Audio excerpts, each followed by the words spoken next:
We are back home with Alice, and I'm taking the radiator out. We're supposed to get some weather this next week, so we're gonna drain the water and put some antifreeze in it. But we do have a few things that we want to fix really quick before we do that. So, as some of you guys know, we had a little bit of trouble on 666. Our cam gear kept coming off at a higher RPM. It just kind of wants to slip off. It doesn't really have a retainer that holds it on. The cam has a retainer, but the gear itself doesn't.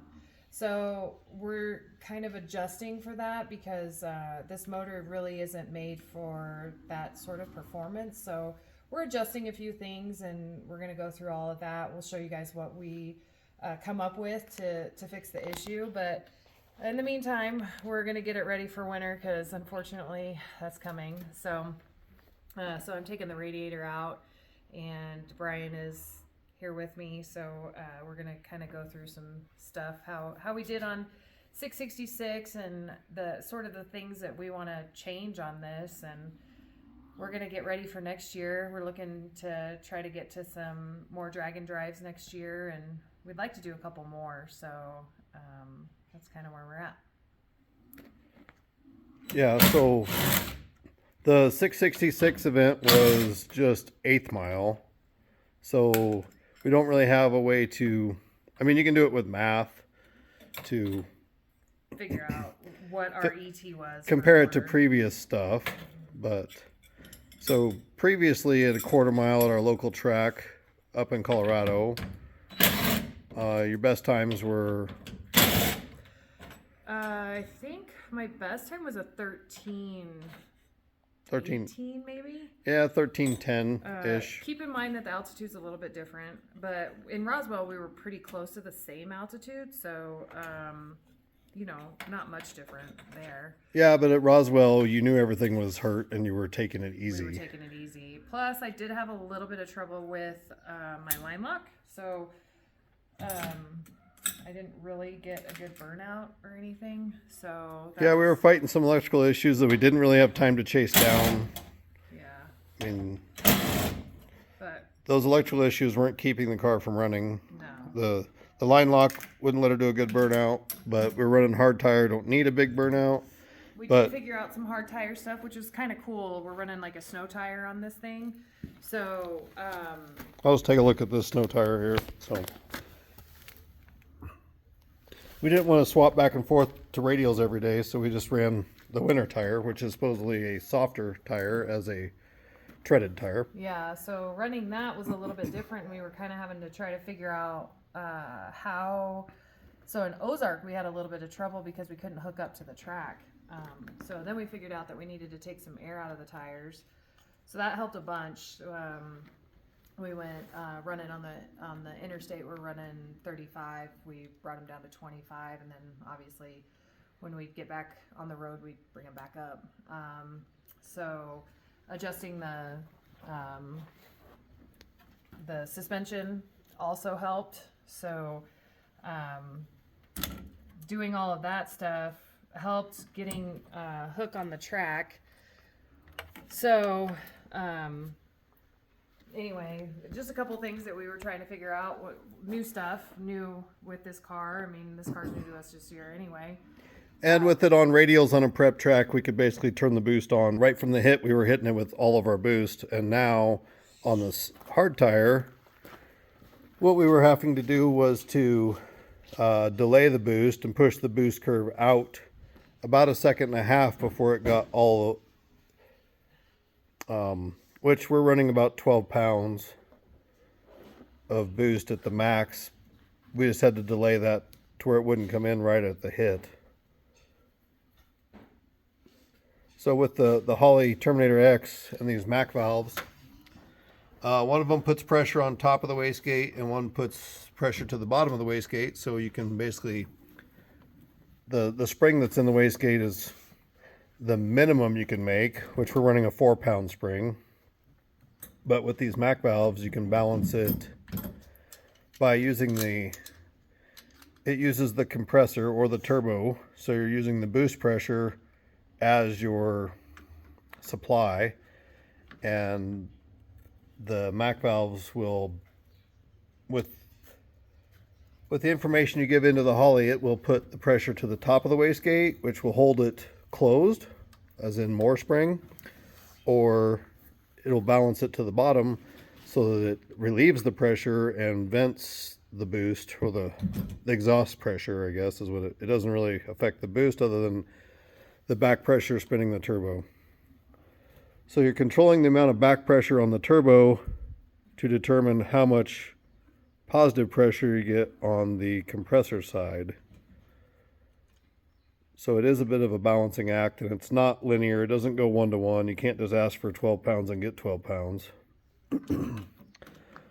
But that's how we were controlling the boost and pushing it out about 1.5 seconds to where it was getting full boost. Then we were also taking some timing away at the hit so it didn't have as much timing for as much torque as soon. So once we made those two maps in there and then let some air out of the tire, we was able to hook. Yeah. And it actually went, I mean, for this big car, foot braking it with a turbo, I think your best 60 foot was 180, which I think there's still room for improvement as we get the brakes and the two-step at the line and also the boost building process in there. Yeah. I mean, I think there's definitely room. We were kind of being safe with the car. We're a long ways from home, so we didn't want to, hurt it the first couple of tracks anyway. And then, obviously, we got a little more.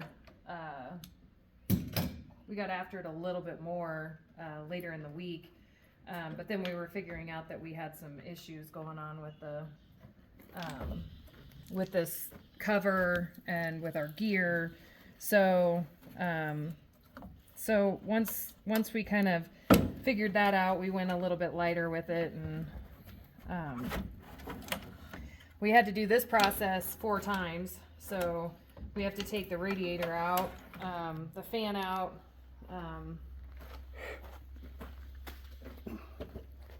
get to we pull the fan and then we pull the radiator, then we can get down to where we're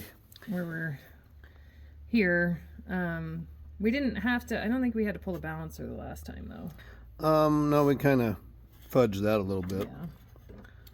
But you gotta pull the balancer. To pull the balancer, we gotta have the radiator out. So to get the timing cover off, you gotta take the balancer off. To get the balancer off, you gotta take the radiator out. So it's a bit of a process to get all the way down to all the way to the cam gear. But definitely, like, the route was awesome. Like, here's a couple places, like, we went to, so as a kid, I lived in Oklahoma. So the one stop that we had was in Catoosa, and I actually lived there when I was little bitty.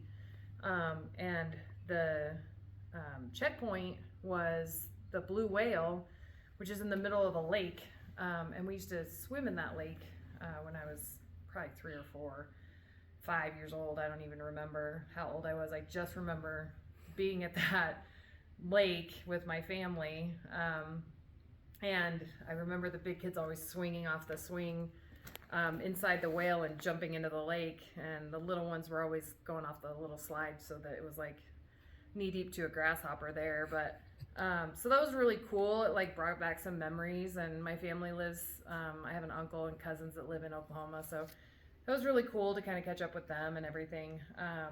That was a cool spot. The Conoco Tower was probably my second favorite. Going through there, we did like a little photo shoot and stuff where we'll get pictures back on that and show you guys that stuff too. But that was a really cool place. If you guys can ever make it down Route 66, it's like really, really cool.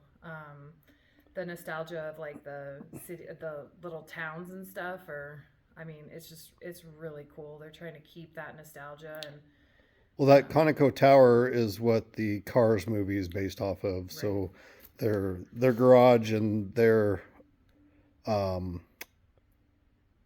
one of the main settings of the Cars movie was based off of that Conoco Tower, the real life building there. Right.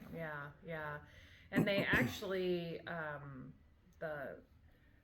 the lady that was working it that day kind of told me some history about it. In the 90s, they were going to tear that building down, and somebody bought it and then basically made it a historical site. So it'll hopefully always be there. But they did a lot of work to it to kind of bring it back up, and I would definitely encourage people to go and check it out. They have like a little merch shop in there and little cafe and whatnot, and it just takes some cool pictures there. So try to keep some of those places alive.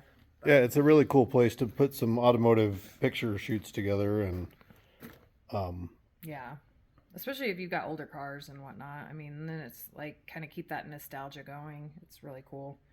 So anyway. So yeah, we got to dig into this timing cover one more time. Our quick and dirty fix was to run a bolt so that we could get home, because we had to fix it after the last track at Roswell. We backed it down, we took it easy on it, lowered the shift points, and it still came loose.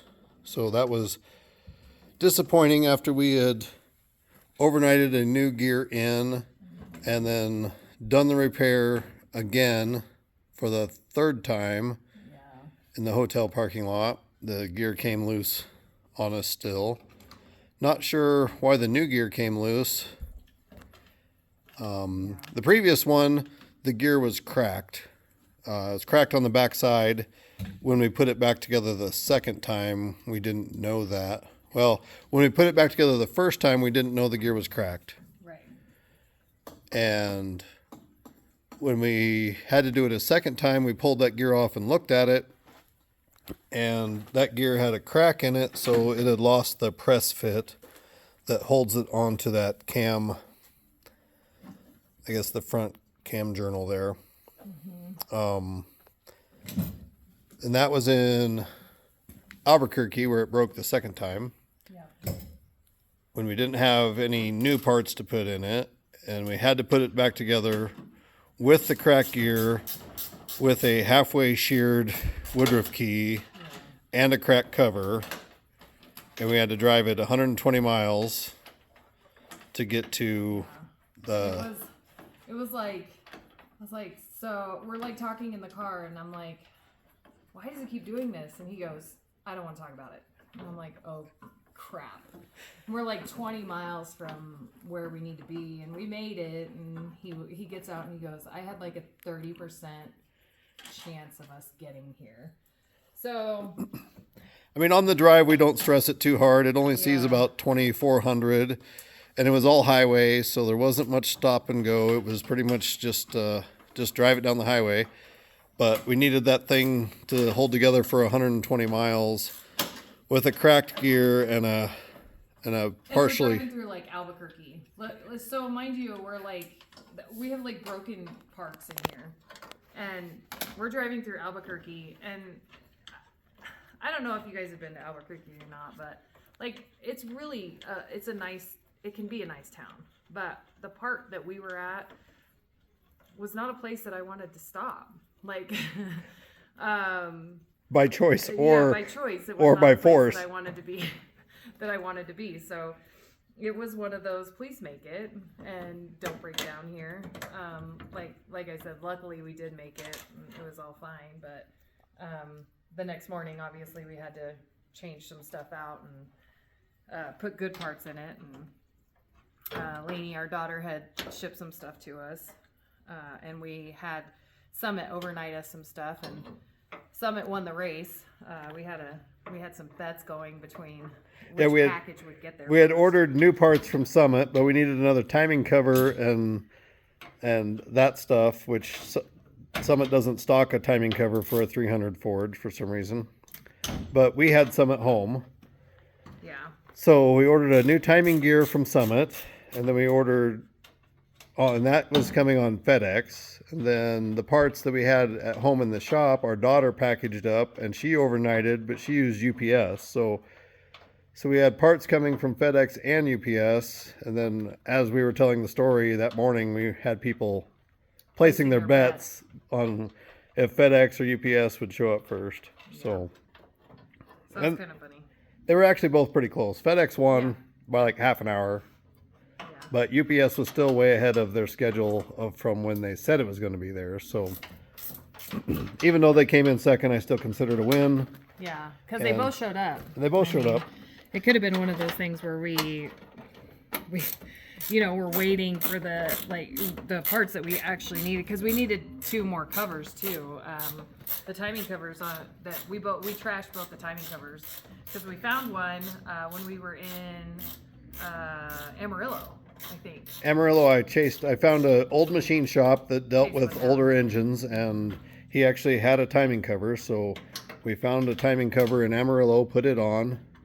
But we broke that one in Albuquerque. Not nearly as bad as our first one, though. Yeah, so it was like... Not as bad. Yeah. So basically, we had 2 trashed timing covers. We sealed them up as best we could so that we could keep some of the oil in the engine. Thankfully, it's not a pressure point. It's just that when it cracks, that gear flings oil everywhere. So,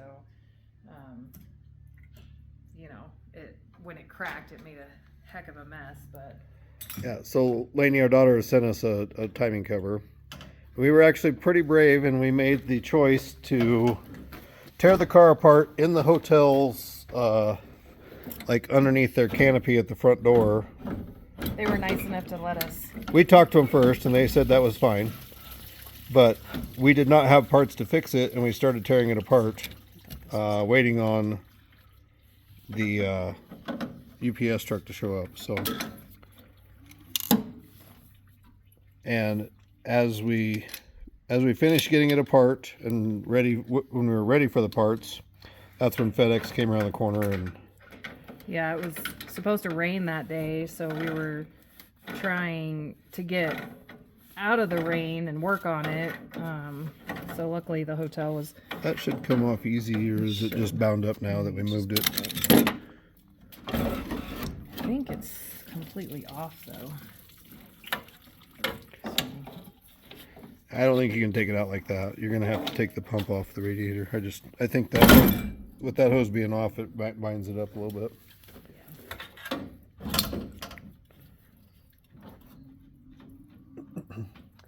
Yeah, so that was good timing. We made the decision to just take it apart and hope the parts showed up, and they were there within 10 minutes of what we needed.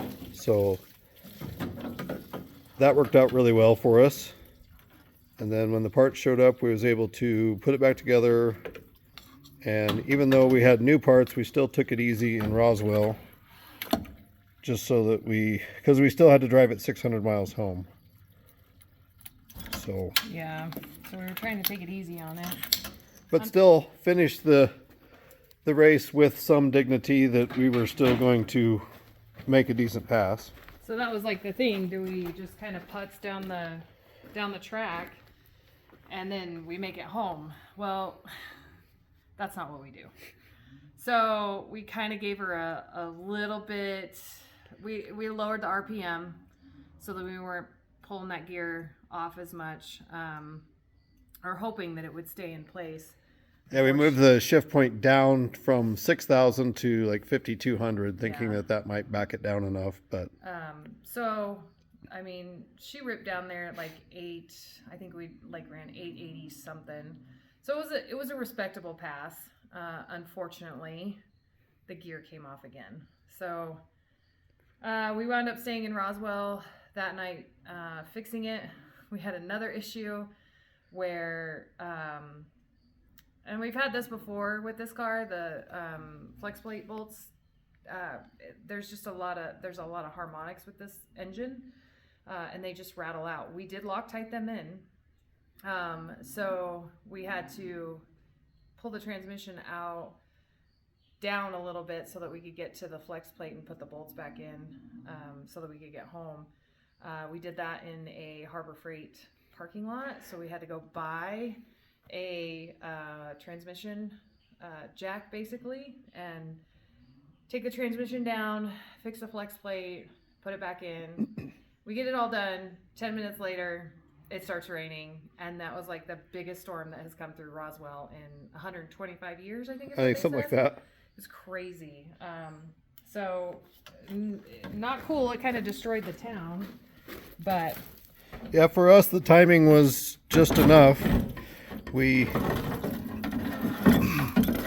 bought the transmission jack from Harbor Freight, and we put the car on jack stands in the Harbor Freight parking lot and slid the transmission back 3 inches so we could get a ratchet in to retighten those flex plate bolts.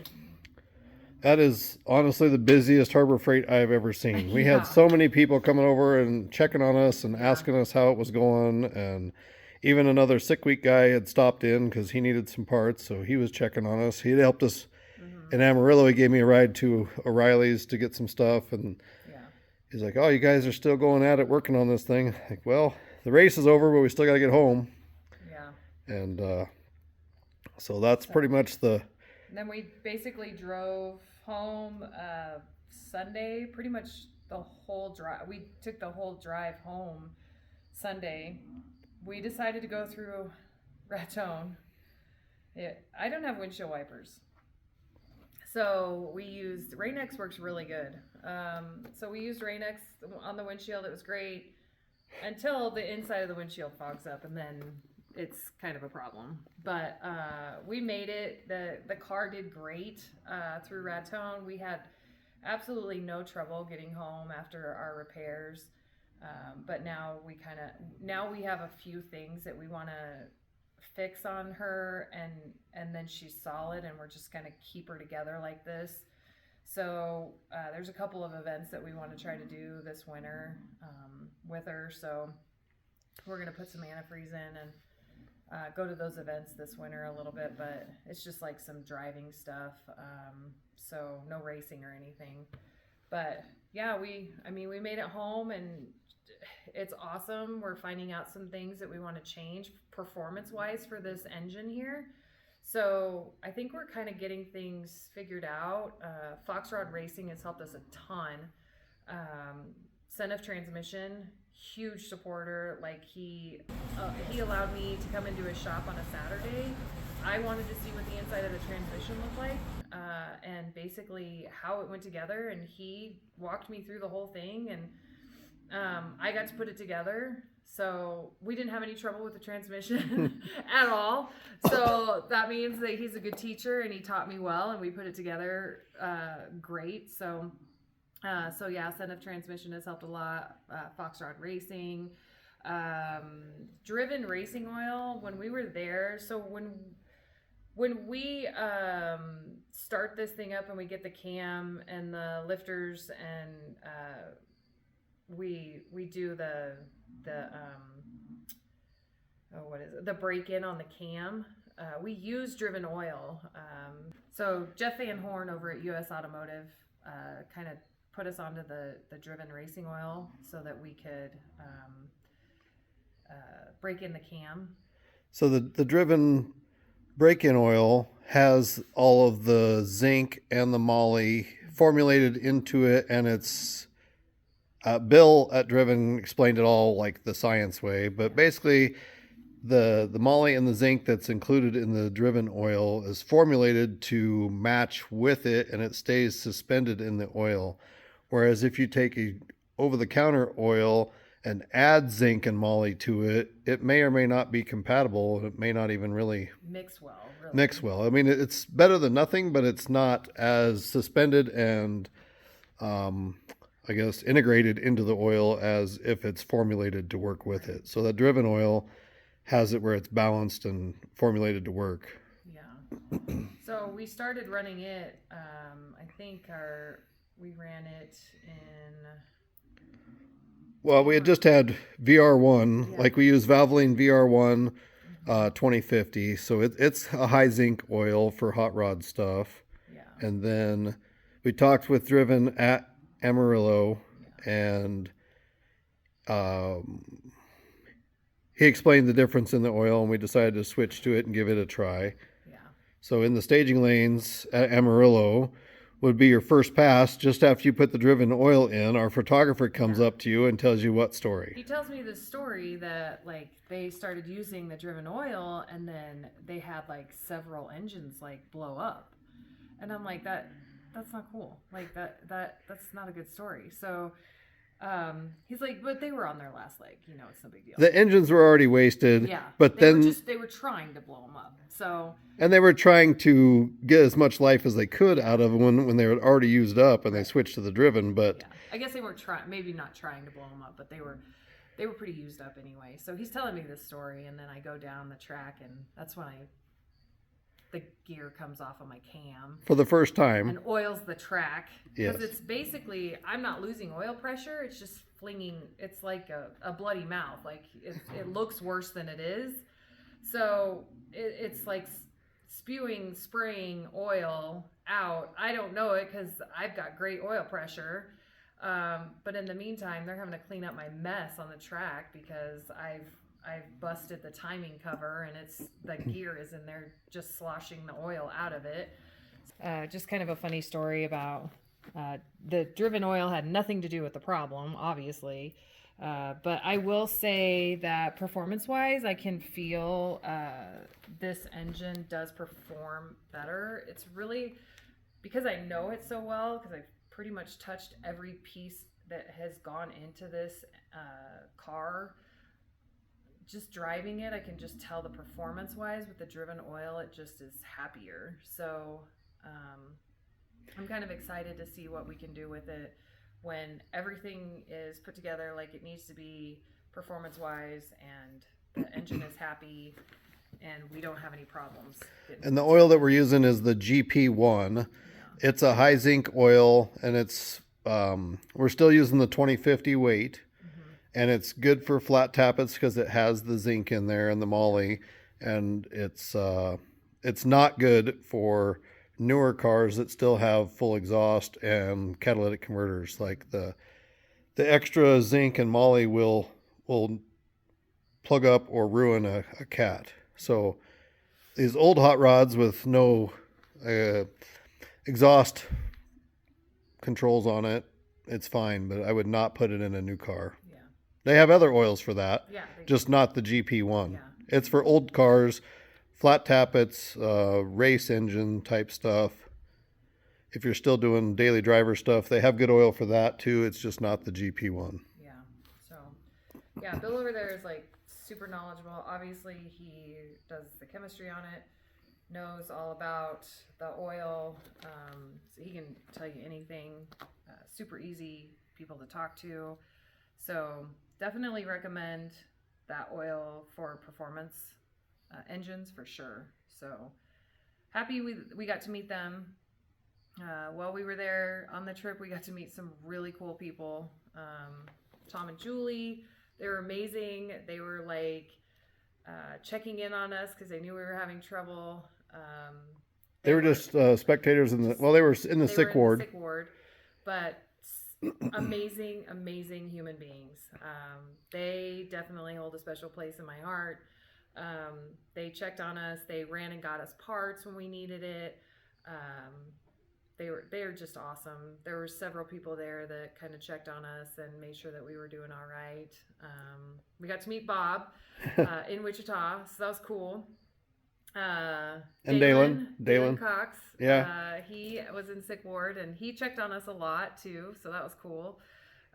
He loaned us some tools after hours to help us get our stuff together, and was always willing to pitch in and chase parts or do whatever we needed. But and then Matt came to Mocan and came to the pits and talked to me for quite a while. He's on TikTok with us, so follows us on TikTok, and it was cool to see him, to have a conversation with him, to talk to him about the car, and for him to watch it go down the track. That was awesome too. So I appreciate those guys coming out and seeing us.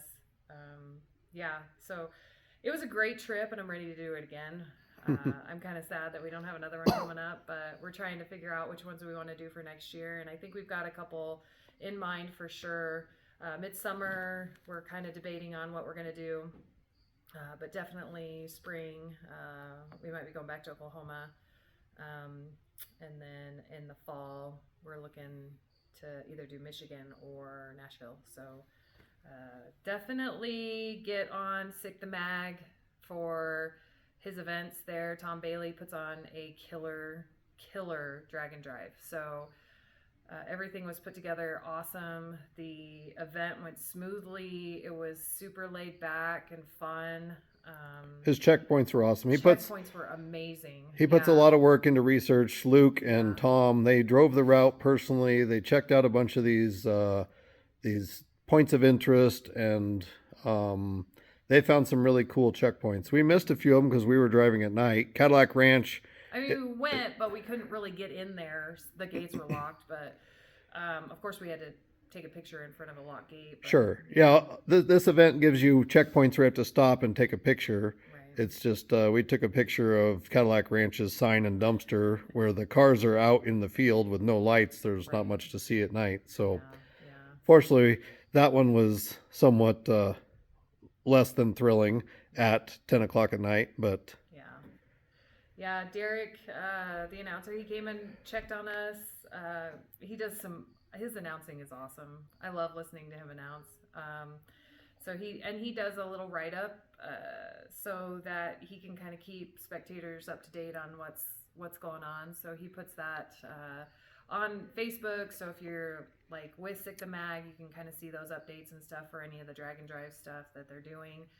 I think they do a daily email newsletter, or maybe it's weekly. Yeah. But you can also get on their updates newsletter, and a lot of it's interest pieces, personal interests of cars like this. Some of it is racing, but for sure it's following all of their events. And then if you want to see the full media, subscribe to their magazine. It's a pretty awesome, I don't know, it's 200 or 300 pages. And it's only drag and drive stuff typically, but they do some really cool like personal interest stories there too. They really dig deep into it. And it's not just the big guys. They tell the stories of the small guys and really catch the spirit of these events and these cars and the people that are part of these events. It's pretty awesome. And Michael Narks does interviews with a lot of people. So this is Drag Drive Repeat is his page or his YouTube channel. Yeah, and then hashtag Race Car Friends. Race Car Friends is his thing. Yeah. So definitely go check him out. He does podcasts and stuff. So they talk about what's coming up and what they've done in the past, and he kind of gets in the pits with everybody and talks to everybody there, so you get to see a lot of stuff with them. But definitely cool event, this 666. It was a little more laid back, not quite as much racing, even though we were racing. It was more about the people and the places that we got to go that really mattered the most on this one. So that was a lot of fun. So anyway, we're going to get back to working on this thing, and we will keep you guys posted. We've got some other projects. We're going to get Cherry Bomb out here pretty soon. We're going to see what we want to do with her. We're going to kind of check things out. We have some ideas on what we want to do, but really we want to see if we can get that engine that's in it running first. So we'll probably post that probably here in the next couple of weeks. We're going to get this fixed up, and then we're going to try and get her inside before winter hits so that we can kind of work on that. I've got my 66 Mustang that I might start working on again. I've got a 427 engine that I want to put in that for racing. But basically I think we're ready to go on her, and we're not going to put a cage in it. We're just going to keep her at the 1150 with her little turbo, and she's a cool drag and drive car with my little teardrop trailer. So we will be taking her a couple times next year on these drag and drives, but we'll let you guys know what's going on next.